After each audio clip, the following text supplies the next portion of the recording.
വിശദമായ വാർത്തയിലേക്ക്. ജിഷ കൊലക്കേസിൽ അന്വേഷണം വഴിമുട്ടുന്നു. ഒരാഴ്ച കഴിഞ്ഞിട്ടും പ്രതിയെ പിടികൂടാനാവാതെ പോലീസ്. കണ്ണൂരിൽ നിന്നും കസ്റ്റഡിയിലെടുത്തയാൾ കുറ്റം സമ്മതിച്ചില്ല. പിടിയിലായ 3 അയൽവാസികൾക്കും കൊലയിൽ പങ്കില്ലെന്നും തെളിഞ്ഞു. കേന്ദ്ര സാമൂഹ്യനീതി വകുപ്പ് മന്ത്രി ഇന്ന് കേരളത്തിലെത്തും. വാർത്തയുടെ വിശദാംശങ്ങളുമായി സമീർ ചേരുന്നു. സമീർ, എന്താണ് ജിഷ കൊലപാതകത്തിലുള്ള ഏറ്റവും പുതിയ വിവരങ്ങൾ എന്തൊക്കെയാണ്? എപ്പോഴാണ് സാമൂഹ്യനീതി വകുപ്പ് മന്ത്രി കേരളത്തിലെത്തുന്നത്? മറ്റു വിശദാംശങ്ങൾ. 9 മണിയോടുകൂടിയായിരിക്കും സാമൂഹ്യനീതി വകുപ്പ് മന്ത്രി ഇവിടെ എത്തുന്നതും പെരുമ്പാവൂരിൽ എത്തുന്നതും ജിഷയുടെ അമ്മയെയും വീടും സന്ദർശിക്കുകയും ചെയ്യുന്നത്. അതോടൊപ്പം തന്നെ സംസ്ഥാന പട്ടികജാതി വകുപ്പ് ക്ഷേമ മന്ത്രി AP അനിൽകുമാറും ഇവിടെ എത്തുന്നുണ്ട്. അതിനുശേഷം ഇത് സംബന്ധിച്ച് ഇരുവരും ചർച്ച നടത്തും. ഒപ്പം അവർക്ക് ഉള്ള ആനുകൂല്യങ്ങളും എന്തൊക്കെയാണ് എന്നുള്ളത് സംബന്ധിച്ച് പ്രഖ്യാപിക്കും എന്നുമാണ് നമുക്ക് അറിയാൻ കഴിയുന്നത്. ഏതായാലും അന്വേഷണവുമായി ബന്ധപ്പെട്ട് പോലീസിന്റെ ഭാഗത്തു നിന്ന് ഇതുവരെയും ഒരു പുരോഗതി ഉണ്ടായിട്ടില്ല എന്നുള്ളത് തന്നെയാണ് ഈ ഒരു ആഴ്ച പിന്നിട്ട വേളയിൽ നമുക്ക് പറയാനുള്ളത്. മറ്റൊരു പ്രധാനപ്പെട്ട കാര്യം, കഴിഞ്ഞ ദിവസങ്ങളിലെല്ലാം തന്നെ ഈ അന്വേഷണവുമായി ബന്ധപ്പെട്ട് വലിയ ആക്ഷേപം ഉയർന്ന സാഹചര്യത്തിൽ ഈ അന്വേഷണ ഉദ്യോഗസ്ഥരിൽ വലിയ മാറ്റം വന്നിരിക്കുന്നു എന്നുള്ളത് തന്നെയാണ്. ഇന്നലെ രാത്രിയോടുകൂടിയാണ് പെരുമ്പാവൂർ ഡിവൈഎസ്പിയെ അന്വേഷണ ചുമതലയിൽ നിന്ന് മാറ്റിക്കൊണ്ട് ക്രൈം ഡിറ്റാച്ച്മെന്റ് ഡിവൈഎസ്പി ജിജിമോനെ അന്വേഷണ ചുമതല കൈമാറുന്നത്. അതോടൊപ്പം തന്നെ 15 അംഗങ്ങൾ ഉണ്ടായിരുന്ന അന്വേഷണ ഉദ്യോഗസ്ഥർ 30 അംഗങ്ങളാക്കി ഉയർത്തുകയും ചെയ്തു. വിപുലമായ ഒരു ടീമിനെയാണ് ഇപ്പോൾ ഈ അന്വേഷണവുമായി ബന്ധപ്പെട്ട് ഏൽപ്പിച്ചിരിക്കുന്നത്. എന്നാൽ ഇതുവരെയും കഴിഞ്ഞ ദിവസങ്ങളിൽ പിടികൂടിയിട്ടുള്ള നിരവധി പേരെ മൊഴിയെടുക്കുന്നു. പലരെയും പലയിടങ്ങളിൽ നിന്നായി കസ്റ്റഡിയിലെടുക്കുന്നു. ഇവരെല്ലാം ചോദ്യം ചെയ്യുകയും ചെയ്യുന്നു. എന്നാൽ ഇതുമായി ബന്ധപ്പെട്ട് ഈ കേസുമായി ബന്ധപ്പെട്ട് നിർണായകമായിട്ടുള്ള ഒരു തെളിവും ഒരു സൂചനയും പോലീസിന് ഇതുവരെയും ലഭ്യമായിട്ടില്ല. ആഴ്ച പിന്നിടുമ്പോഴും പോലീസ് ഇപ്പോഴും ഇരുട്ടിൽ തപ്പുന്ന നടപടി തന്നെയാണ് പോലീസിന്റെ ഭാഗത്തുനിന്ന് ഉണ്ടായിക്കൊണ്ടിരിക്കുന്നത്. ഇന്ന് കഴിഞ്ഞ ദിവസങ്ങളിൽ പിടിയിലായിട്ടുള്ള 2 പേരെയും ഒപ്പം കണ്ണൂരിൽ നിന്ന് കസ്റ്റഡിയെടുത്ത പ്രതിയെന്ന് സംശയിക്കുന്ന വ്യക്തിയെയും നിരവധി തവണ ചോദ്യം ചെയ്തിരുന്നു. ഇന്നും അവരെ ചോദ്യം ചെയ്യുമെന്നാണ് അറിയുന്നത്. അവരെ ഇതുമായി ബന്ധപ്പെട്ട് ചോദ്യം ചെയ്ത വേളയിലൊന്നും തന്നെ ഒരു അർത്ഥത്തിലും ഈ കേസ് തെളിയിക്കുന്നതിനുള്ള ഒരു സൂചനയും പോലീസിന് ലഭ്യമായിട്ടില്ല. മറ്റൊരു പ്രധാനപ്പെട്ട കാര്യം, ഇന്നലെ പുറത്തിറക്കിയിട്ടുള്ള രേഖാചിത്രമാണ്. ഈ രേഖാചിത്രവുമായി ബന്ധപ്പെട്ടും പോലീസിന് ഇപ്പോഴും അവ്യക്തതയാണ് ഉള്ളത്. ഈ ഒരു രേഖാചിത്രം പേരിന് അല്ലെങ്കിൽ വലിയ പ്രതിഷേധങ്ങൾ ഉണ്ടായ വേളയിൽ പുറത്തിറക്കിയ വെറും ഒരു ചിത്രം മാത്രമാണ്. ആ ഒരു രേഖാചിത്രം വെച്ചുകൊണ്ട് അന്വേഷണവുമായിട്ട് മുന്നോട്ട് പോകാൻ കഴിയില്ല എന്നുള്ള കാര്യം പോലീസ് തന്നെ സമ്മതിക്കുന്നുണ്ട്. അതോടൊപ്പം തന്നെ ഇന്നും IG-യുടെ നേതൃത്വത്തിൽ ഇതുവരെ ഉണ്ടായിട്ടുള്ള അന്വേഷണ പുരോഗതി വിലയിരുത്താനുള്ള യോഗം ചേരും. ഉച്ചയോടുകൂടിയായിരിക്കും യോഗം ചെയ്യുന്നത്.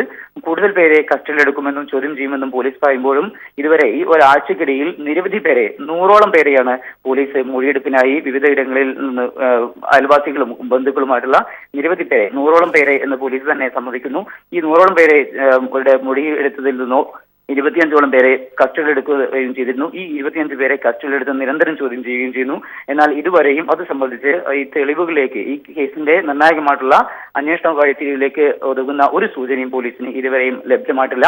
ഏതായാലും ഇന്നും ഇപ്പോൾ വലിയ രീതിയിലുള്ള ഒരു പ്രതിഷേധം ഈ മേഖലകളിൽ തന്നെ എല്ലാം ഉണ്ട്. പ്രത്യേകിച്ചും മന്ത്രിമാരുടെ ഒരു സാന്നിധ്യം ഇന്ന് ഇവിടെ ഉണ്ട്.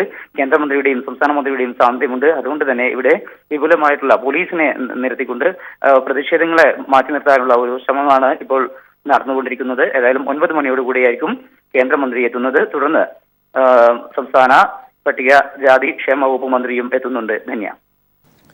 സമയ വാഴങ്ങോടാണ് വിശദാംശങ്ങൾ നൽകിയത്. ജിഷയെ ശ്വാസം മുട്ടിച്ച് കൊലപ്പെടുത്തുകയായിരുന്നുവെന്ന് പോസ്റ്റ്മോർട്ടം റിപ്പോർട്ട്. 13 സെന്റിമീറ്റർ ആഴത്തിലുള്ള 3 മുറിവുകൾ കഴുത്തിലും നെഞ്ചിലുമായുണ്ട്. 38 മുറിവുകളാണ് മൊത്തം ദേഹത്തിലുള്ളത്. ശ്വാസം മുട്ടിച്ച് കൊലപ്പെടുത്തിയ ശേഷമാവാം ശരീരത്തിൽ ക്രൂരമായ മുറിവുകൾ വരുത്തിയതെന്നും സൂചനയുണ്ട്. കേരളം കണ്ട കൊടും ക്രൂരതയ്ക്ക് ഇരയായ ജിഷയുടെ പോസ്റ്റ്മോർട്ടം റിപ്പോർട്ട് അന്വേഷണ സംഘത്തിന് കൈമാറി. പെൺകുട്ടിയെ ശ്വാസം മുട്ടിച്ച് കൊലപ്പെടുത്തുകയായിരുന്നു എന്ന് റിപ്പോർട്ടിൽ സൂചിപ്പിക്കുന്നു. 13 സെന്റിമീറ്റർ ആഴത്തിലുള്ള 3 മുറിവുകൾ കഴുത്തിലും നെഞ്ചിലുമായുണ്ട്. 38 മുറിവുകളാണ് മൊത്തം മൃതദേഹത്തിലുള്ളത്. ശ്വാസം മുട്ടിച്ച് കൊലപ്പെടുത്തിയ ശേഷമാകാം ശരീരത്തിൽ ക്രൂരമായ മുറിവുകൾ വരുത്തിയതെന്നും സൂചനയുണ്ട്. അതിക്രൂരമായ നിലയിലാണ് പെൺകുട്ടി ബലാത്സംഗത്തിനിരയായത്. മാത്രവുമല്ല, പെൺകുട്ടിയുടെ പുറകുവശത്ത് പല്ലുകൊണ്ടുള്ള മുറിവുകളുമുണ്ട്. ഇതിന്റെ സാമ്പിളുകൾ എടുത്ത് DNA ടെസ്റ്റിന് അയച്ചിരിക്കുകയാണ്. തികച്ചും ലാഘവത്തോടെയാണ് പോലീസ് ആദ്യഘട്ടത്തിൽ കേസിൽ ഇടപെട്ടത്. അതുകൊണ്ട് തന്നെ പ്രതികൾ രക്ഷപ്പെടാൻ ഇത് കാരണമായി. സാധാരണഗതിയിൽ വീഡിയോ റെക്കോർഡിംഗും റവന്യൂ അധികാരികളുടെ സാന്നിധ്യത്തിലാണ് ഇത്തരം കേസുകൾ പോസ്റ്റ്മോർട്ടം നടത്തുക. എന്നാൽ ഇത്തരം നടപടികൾ ഒഴിവാക്കിയാണ് പോലീസ് പോസ്റ്റ്മോർട്ടം നടത്തിയത്. മാത്രമല്ല, പോലീസ് കാര്യമായ അന്വേഷണം നടത്താതിരുന്നതും പ്രതികൾ രക്ഷപ്പെടാൻ കാരണമായി. ഇത്തരത്തിൽ പോലീസിന്റെ ഭാഗത്തു നിന്നുള്ള വീഴ്ചയാണ് പ്രതികൾ രക്ഷപ്പെടാൻ ഇടയാക്കിയത്. പോലീസിന്റെ ഗുരുതരമായ വീഴ്ചകൾക്കെതിരെ ശക്തമായ പ്രതിഷേധമാണ് രാജ്യത്ത് ഉയർന്നുവരുന്നത്. News bureau, Alappuzha. ജിഷ കൊലക്കേസിൽ പ്രതിയെ ഉടൻ പിടികൂടാനുള്ള സാധ്യത മങ്ങുന്നു. കഴിഞ്ഞ ദിവസങ്ങളിൽ കസ്റ്റഡിയിലെടുത്തവർ പ്രതികളല്ലെന്ന കണ്ടെത്തലാണ് പോലീസിനെ പ്രതിസന്ധിയിലാക്കിയിരിക്കുന്നത്. മണിക്കൂറുകളോളം നീണ്ട ചോദ്യം ചെയ്യലിൽ ഇവരിൽ നിന്ന് തെളിവുകളൊന്നും ലഭിച്ചില്ല. യഥാർത്ഥ പ്രതിയെക്കുറിച്ച് ഇപ്പോഴും ഒരു സൂചനയും ലഭിക്കാത്തതിനെ തുടർന്ന് അന്വേഷണം വഴിമുട്ടിയിരിക്കുകയാണ്. ജിഷ കൊലക്കേസിൽ പ്രതികളെ കണ്ടെത്താനുള്ള പോലീസിന്റെ ശ്രമം ഇതുവരെയും ഫലം കണ്ടില്ല. അയൽവാസികളായ 3 പേരെയാണ് കഴിഞ്ഞ ദിവസം പോലീസ് കസ്റ്റഡിയിലെടുത്ത് മണിക്കൂറുകളോളം ചോദ്യം ചെയ്തത്. എന്നാൽ ഇവർക്ക് കൊലപാതകത്തിൽ പങ്കില്ല എന്ന് ചോദ്യം ചെയ്യലിൽ തെളിഞ്ഞു. ഈ സാഹചര്യത്തിൽ പ്രതിയുടെ രേഖാചിത്രം പോലീസ് പുറത്തുവിട്ടു. തെളിവുകളൊന്നും ലഭിക്കാത്ത സാഹചര്യത്തിൽ യഥാർത്ഥ പ്രതിയെ കണ്ടെത്തുന്നത് പോലീസിന് ശ്രമകരമായിരിക്കുകയാണ്. മൊബൈൽ ടവർ കേന്ദ്രീകരിച്ചുള്ള അന്വേഷണമാണ് ഇനി പോലീസിന് മുമ്പിലുള്ള ഒരു വഴി. കുറ്റകൃത്യം നടന്ന മണിക്കൂറുകളിൽ ജിഷയുടെ വീടിനടുത്തുള്ള മൊബൈൽ ടവറുകളിൽ വന്ന ഫോൺ കോൾ ഡീറ്റെയിൽ പരിശോധിച്ച് അസ്വാഭാവികമായി എന്തെങ്കിലും ഉണ്ടോ എന്ന് പരിശോധിക്കും. ഇത് ഏറെ ശ്രമകരവും ദൈർഘ്യമേറിയതുമായ അന്വേഷണ പ്രക്രിയയാണെന്ന് പോലീസ് തന്നെ സമ്മതിക്കുന്നു. അതിനാൽ യഥാർത്ഥ പ്രതിയെ കണ്ടെത്താൻ ഇനിയും ദിവസങ്ങളെടുത്തേക്കും. കൊലപാതക കേസ് അന്വേഷണത്തിന്റെ ആദ്യഘട്ടത്തിൽ പോലീസിനുണ്ടായ ജാഗ്രതാ കുറവാണ് അന്വേഷണത്തിൽ പോലീസിന് തിരിച്ചടിയായത്. പെരുമ്പാവൂരിൽ നിന്നും K Umesh, news bureau, Kochi. ജിഷയുടെ ഘാതകരെ അറസ്റ്റ് ചെയ്യണമെന്നാവശ്യപ്പെട്ട് കൊച്ചിയിൽ വനിതാ കൂട്ടായ്മയുടെ നേതൃത്വത്തിൽ പ്രതിഷേധ സായാഹ്നം സംഘടിപ്പിച്ചു. വൈറ്റിലയിൽ നടന്ന കൂട്ടായ്മയിൽ ചിത്രങ്ങൾ വരച്ച് വനിതകൾ തങ്ങളുടെ പ്രതിഷേധം അറിയിച്ചു. KPSC ലളിത കൂട്ടായ്മ ഉദ്ഘാടനം ചെയ്തു. CPIM കേന്ദ്ര കമ്മിറ്റി അംഗം MC ജോസഫൈൻ അധ്യക്ഷത വഹിച്ചു. CPIM ജില്ലാ സെക്രട്ടറി P രാജീവ്, എഴുത്തുകാരി ജയഗീത, നടി സജിത മഠത്തിൽ എന്നിവർ പങ്കെടുത്തു. ജിഷയ്ക്ക് നീതി തേടി മെഴുകുതിരികൾ തെളിയിച്ച ശേഷമാണ് കൂട്ടായ്മ പിരിഞ്ഞത്. നിരവധി പേർ പ്രതിഷേധ സായാഹ്നത്തിൽ പങ്കെടുത്തു.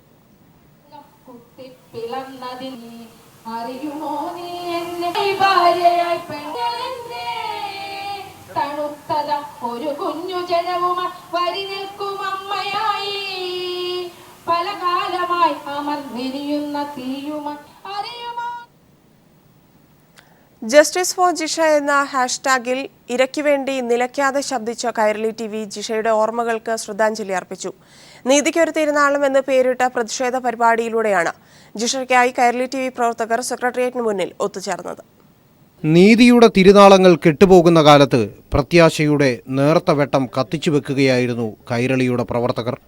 ഒരു സാധാരണ മരണം പോലെയാക്കാൻ വെമ്പൽ കൊണ്ടവർക്ക് മുന്നിൽ 36 മണിക്കൂർ ഇടവേളകളില്ലാതെ ജിഷയുടെ ഓർമ്മകൾക്ക് കാവലിരിക്കുകയായിരുന്നു ഞങ്ങൾ. പലതരം പ്രതിഷേധങ്ങൾ കണ്ട ഭരണസിരാ കേന്ദ്രത്തിന് മുന്നിലാണ് കൈരളിയുടെ പ്രവർത്തകർ മെഴുകുതിരികളുമായി ഒത്തുചേർന്നത്. ആരുടെയും ആഹ്വാനമില്ലാതെ ഒഴുകിയെത്തിയ ചെറിയ ആൾക്കൂട്ടത്തിൻ്റെ വലിപ്പം നിമിഷാർദ്ധങ്ങൾ കൊണ്ട് വലുതായി വന്നു. ജിഷയുടെ ഓർമ്മകൾ പോലെ അന്തരീക്ഷത്തിൽ നേർത്ത കാറ്റ് വീശുന്നുണ്ടായിരുന്നു. കത്തിച്ച മെഴുകുതിരികൾ മുകളിലേക്ക് ഉയർന്നപ്പോൾ പ്രകൃതിയുടെ തേങ്ങൽ പോലെ മഴത്തുള്ളികൾ ഇറ്റുവീണു. ന്യൂസ് ഡയറക്ടർ NB ചന്ദ്രശേഖരൻ കൊളുത്തിയ നീതിയുടെ തിരുനാളം 8 വയസ്സുകാരൻ അമൻ ദേവ് ഏറ്റുവാങ്ങി. ഉരുകിയൊലിച്ചില്ലാതായ ഒരു മെഴുകുതിരി പോലെ ജിഷയുടെ അകം നീട്ടിയ ഓർമ്മകൾ അയവിറക്കിയായിരുന്നു ഏവരും സംസാരിച്ചത്. Professor VN Murali, KN Gangadharan, Bhasurendrababu, OG Oleena, Unnicheriyan, PP Sathyan എന്നിവരുടെ ഭാഷയിൽ വേദനയും പ്രതിഷേധവും കത്തിനിന്നു. പ്രതിജ്ഞ ചൊല്ലി പിരിയുമ്പോൾ കൈരളി കേരളത്തിന്റെ യഥാർത്ഥ പര്യായമായി മാറുകയായിരുന്നു. ഇരുട്ടുവീണ വഴിത്താരകളിൽ പേടികൂടാതെ പെൺമക്കൾക്ക് നടക്കാൻ ഈ മെഴുകുതിരിനാളങ്ങൾ കൂട്ടായിരിക്കട്ടെ എന്ന പ്രത്യാശ പങ്കുവെക്കുന്നതായിരുന്നു കൈരളി TVയുടെ പരിപാടി. S ജീവൻകുമാർ, തിരുവനന്തപുരം. ജിഷയുടെ ജന്മനാടായ പെരുമ്പാവൂർ കറുപ്പുംപടിയിലായിരുന്നു കൈരളി പീപ്പിൾ TV നീതിക്കൊരു തിരുനാളം പരിപാടി സംഘടിപ്പിച്ചത്. സമൂഹത്തിന്റെ വിവിധ തുറകളിലുള്ള ഒട്ടനവധി പേർ പരിപാടിയിൽ പങ്കെടുക്കാനെത്തി. പെരുമ്പാവൂർ മൂന്നാർ റോഡിലെ വട്ടോളിപ്പടിക്കവല സാക്ഷ്യം വഹിച്ചത് വ്യത്യസ്തമായ ഒരു ഒത്തുചേരലിനായിരുന്നു. കൊല്ലപ്പെട്ട ജിഷയെ നേരിട്ടറിയുന്നവർ അടക്കിപ്പിടിച്ച നൊമ്പരവുമായി പാതയോരത്ത് അണിനിരന്നു. കൈരളി പീപ്പിൾ TV സംഘടിപ്പിച്ച നീതിക്കൊരു തിരുനാളം പരിപാടിയിലേക്ക് ഒരു നാടൊന്നാകെ ഒഴുകിയെത്തുകയായിരുന്നു. രായമംഗലം ഗ്രാമപഞ്ചായത്ത് പ്രസിഡന്റ് സൗമിനി ബാബു പകർന്നു നൽകിയ തീനാളം പ്രതിഷേധത്തിൻ്റെ അഗ്നിയായി മറ്റുള്ളവർ മെഴുകുതിരികളിലേക്ക് പകർന്നു. പെരുമ്പാവൂർ നഗരസഭാ മുൻ ചെയർമാൻ NC മോഹനൻ ചൊല്ലിക്കൊടുത്ത പ്രതിജ്ഞ ഒത്തുകൂടി ആയിരങ്ങൾ ഏറ്റുചൊല്ലി. ജിഷ എൻ്റെ അനിയത്തിയാണോ?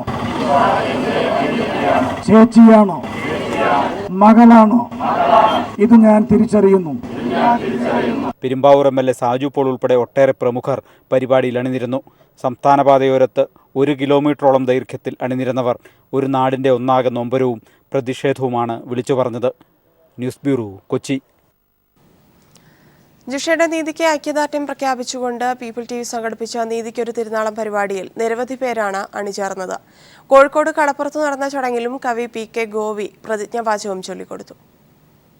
നരാധമന്മാരെ നിയമത്തിനു മുന്നിൽ കത്തിയമർന്ന മെഴുകുതിരിയായല്ല, കത്തിജ്വലിക്കുന്ന തീനാളമായാണ് ജിഷയുടെ നീതിക്കായി പീപ്പിൾ TV കോഴിക്കോട് കടപ്പുറത്ത് സംഘടിപ്പിച്ച നീതിക്കൊരു തിരുനാളം എന്ന ഐക്യദാർഢ്യ ചടങ്ങ് മാറിയത്.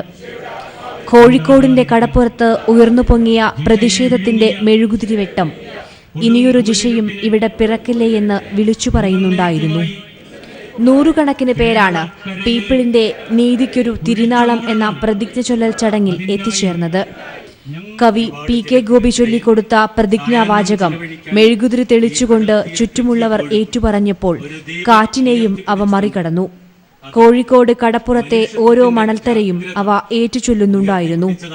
ചലച്ചിത്ര താരം മേഘനാഥൻ, ചിത്രകാരി Kavitha Mukhopadhyay, press club secretary N Rajesh, DYFI ജില്ലാ സെക്രട്ടറി P നിഖിൽ എന്നിവരും ചടങ്ങിൽ പങ്കെടുത്തു.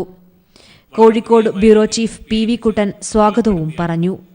News bureau, Kozhikode.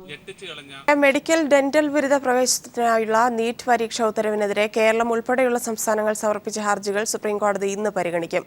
ഈ വർഷം മുതൽ ഏകീകൃത പരീക്ഷ വഴി മാത്രം പ്രവേശനമെന്ന ഉത്തരവിൽ ഇളവ് അനുവദിക്കണമെന്നാണ് കേരളത്തിന്റെ ആവശ്യം. സംസ്ഥാനം നടത്തിയ പ്രവേശന പരീക്ഷയുടെ അടിസ്ഥാനത്തിൽ പ്രവേശനം നടത്താൻ അനുവദിക്കണമെന്നും ഹർജിയിൽ ആവശ്യപ്പെടുന്നു. ജസ്റ്റിസ് അനിൽ R ധാവെ അധ്യക്ഷനായ ബെഞ്ചാണ് ഹർജികൾ പരിഗണിക്കുന്നത്. കേരളത്തെ കൂടാതെ ജമ്മുകാശ്മീർ, ഉത്തർപ്രദേശ്, തമിഴ്നാട് തുടങ്ങിയ സംസ്ഥാനങ്ങളാണ് നീറ്റ് ഉത്തരവിനെതിരെ കോടതിയെ സമീപിച്ചത്. നേരത്തെ സംസ്ഥാനങ്ങളുടെ ഒരു കൂട്ടം ഹർജികൾ പരിഗണിച്ച കോടതി ഉത്തരവിൽ അടിയന്തര ഭേദഗതി ആവശ്യമില്ലെന്ന് വ്യക്തമാക്കിയിരുന്നു. ജൈവ കാർഷിക മേഖലയിലേക്ക് ഇറങ്ങാൻ ജനങ്ങൾക്ക് പ്രേരണ നൽകി കോട്ടയം കല്ലറയിലെ CPIM പ്രവർത്തകൻ. 1.5 ഏക്കർ ഭൂമി പാട്ടത്തിനടുത്ത് കൃഷി നടത്തുന്നതിന് പുറമെ ഉൽപ്പന്നങ്ങൾ വാങ്ങാനെത്തുന്നവരോട് കൃഷിയിലേക്ക് ഇറങ്ങാനുള്ള സന്ദേശമാണ് പുരോഗമന പ്രസ്ഥാനത്തിന്റെ പ്രവർത്തകൻ നൽകുന്നത്. പയറും പടവലവും വെള്ളരിയും ചീരയും വഴുതനയും പച്ചമുളകും ഒക്കെ ഒരേക്കർ ഭൂമിയിൽ വിളഞ്ഞു നിൽക്കുന്ന കാഴ്ചയാണിത്. കോട്ടയം കല്ലറയിലെ CPIM ടൗൺ കുരിശുപള്ളി ബ്രാഞ്ച് കമ്മിറ്റിയാണ് പാട്ടത്തിനടുത്ത് ഭൂമിയിൽ കൃഷി ഇറക്കിയിട്ടുള്ളത്. പൂർണ്ണമായും വിഷരഹിത പച്ചക്കറി കൃഷിത്തോട്ടമാണിതെന്ന് പറയാം. ഗോമൂത്രം, ചാണകം, കടലപ്പിണ്ണാക്ക് എന്നിവയ്ക്ക് പുറമെ ജൈവ കീടനാശിനിയും മീൻവളവുമാണ് കൃഷിക്ക് ഉപയോഗിക്കുന്നത്. KV Gopalakrishnan, Sajimon George, KT Suganan, A Mathew, advocate Jitheesh, P Prasad എന്നിവരാണ് ഈ ജൈവ കൃഷിക്ക് പിന്നിൽ പ്രവർത്തിക്കുന്നവർ. നമ്മളിപ്പോൾ ഇതിൽ നിന്നൊരു ആദായം ഉണ്ടാക്കുക എന്നുള്ളൊരു ലക്ഷ്യമല്ല ഞങ്ങൾക്കുള്ളത്. അതായത് ഞങ്ങൾ ഈ ജൈവ കൃഷി ചെയ്ത് അതിൻ്റെ ഉൽപ്പന്നങ്ങൾ ഉപയോഗിക്കുന്ന ജനത്തിന് ഇങ്ങനെ കൃഷി ചെയ്തെന്നാൽ നല്ല ഭക്ഷണം കഴിക്കാൻ പറ്റുമെന്നുള്ളൊരു ചിന്ത അവരിലേക്ക് ഉണ്ടാക്കിയെടുക്കുക. പൊതുവിപണിയിൽ പച്ചക്കറി വില കുതിച്ചുയരുമ്പോഴും കൃഷിത്തോട്ടത്തോട് ചേർന്നുള്ള വിൽപ്പന കേന്ദ്രത്തിൽ നിശ്ചിത വില മാത്രമാണ് ഇവർ ഈടാക്കുന്നത്. ഒന്നിടവിട്ട ദിവസങ്ങളിൽ വിളവെടുപ്പ് നടത്തി മണിക്കൂറുകൾക്കകം തന്നെ പച്ചക്കറി വിറ്റഴിക്കുകയാണ് പതിവ്. മുളക്കുളം സർവീസ് സഹകരണ ബാങ്കിന്റെ ജൈവ പച്ചക്കറി സ്റ്റാളിലേക്കും ഇവിടെ നിന്ന് പച്ചക്കറി നൽകി വരുന്നു. ആദായം മാത്രം ലക്ഷ്യമിട്ടല്ല ഈ 1.5 ഏക്കറിൽ കൃഷി നടത്തുന്നത്. പകരം എല്ലാവരും കാർഷിക മേഖലയിലേക്ക് എത്തിപ്പെടട്ടെ എന്നുള്ള പ്രതീക്ഷയാണ് ഇവിടെ നൽകുന്നത്. കല്ലറയിൽ നിന്നും ക്യാമറമാൻ സംജിത്ത് ആർ പുക്കരയോടൊപ്പം TP പ്രശാന്ത്.